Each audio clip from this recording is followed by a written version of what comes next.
Hey everyone, it's Kristen, and I just wanted to do a quick introduction of my Women's History Poetry Oracle. So last year I made a Black History Poetry Oracle, and I actually had an intention to make this last year, but I just kind of ran out of steam. And so this year I made a Women's History Poetry Oracle, kind of based on it's kind of that same theme, same style as the Black History Poetry Oracle, except this one is for Women's History Month, which is in March. And so I'll just kind of show you some cards as I talk. And so this one is done really in the same way, in the sense that I found some vintage portraits. In this case, it's just of women.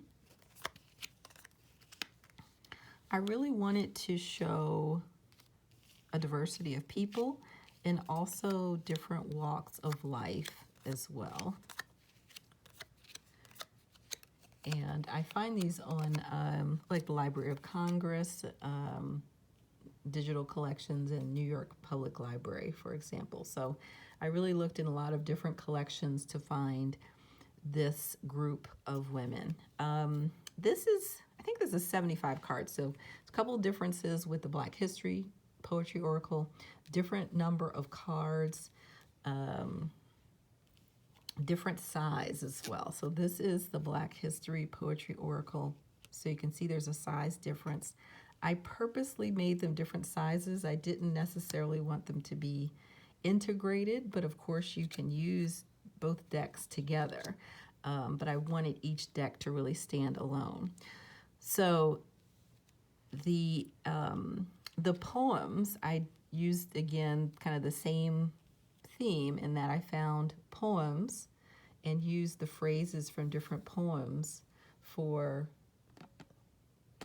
just trying to get the lighting correct. I'm looking at the cards like this is not what they look like exactly. So, but I used poems from women. I really tried to find like feminist poetry, but I will say that when I look for poetry, I'm always looking for the same feeling. I'm looking for kind of raw emotions.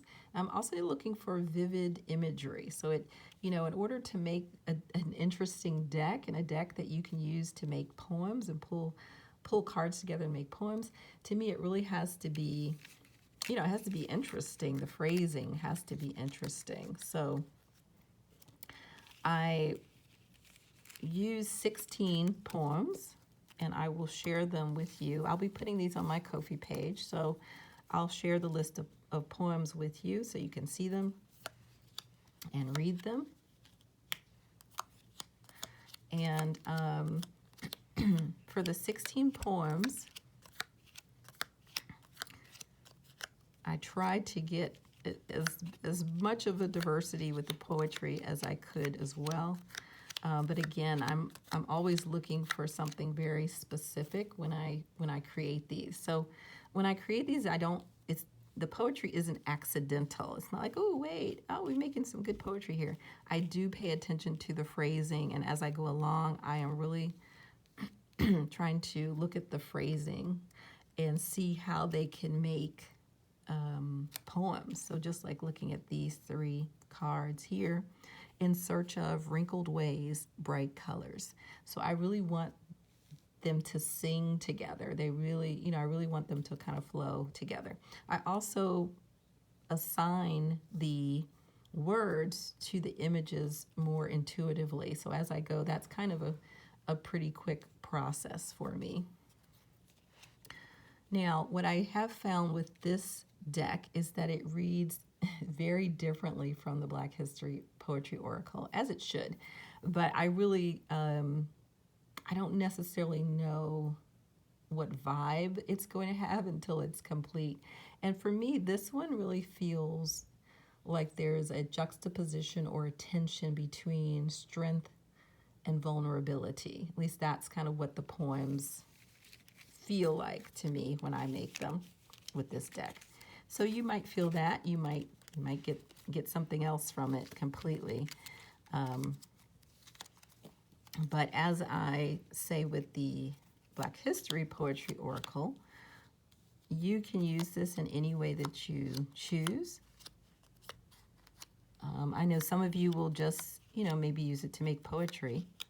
Some of you will use it in a divinatory fashion. Either way is perfectly fine. So divinatory poetry to me is just picking cards out at random and then just seeing what the message is, like reading the words and translating that into a message. So these three, I'm just looking at these three that landed together. It says, phenomenal woman, born with tigers, peace, and plenty. So then you take that and figure out what is the message for you. What, you can look at it symbolically. You can just get more of an inspirational message from it as well. So again, this is the Women's History Poetry Oracle. I will have it again on my Ko-fi page, and I will have the list of poems as well there so that you can check those out. The way that you would make this deck is the same way as with the Black History Poetry or Oracle. You will probably notice, I don't know,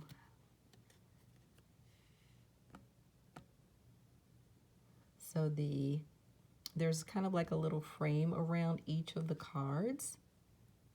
So you're going to cut them based on that frame. But I did put different frames, for example, on each card. And I've gotten this kind of question or inquiry before, so I just wanted to say these cards, this deck and also the Black History Poetry Oracle, they weren't made to look perfect. I want them to look like you have found these cards in, your grandparents' attic or something, and they're just, they just look the way that they look. Maybe they look imperfect. Maybe you didn't cut them out very precisely.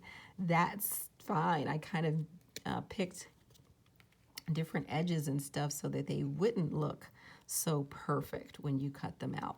So just keep that in mind. I have gotten that as kind of a question with the Black History Poetry Oracle, but I want to say it's kind of the same principle with this one as well. They're not necessarily supposed to be perfect. And so